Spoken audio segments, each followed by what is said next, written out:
Here we go. So this is 1 cup and 1 3/4 of a cup of water that I'm gonna put into this, which is 1 cup of oatmeal.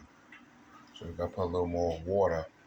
So you can do a little reading this shit to make a perfect recipe. So pour it in.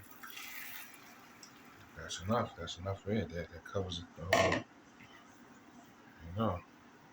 So now what I'm gonna do is put this in the microwave for 5 minutes. There we go.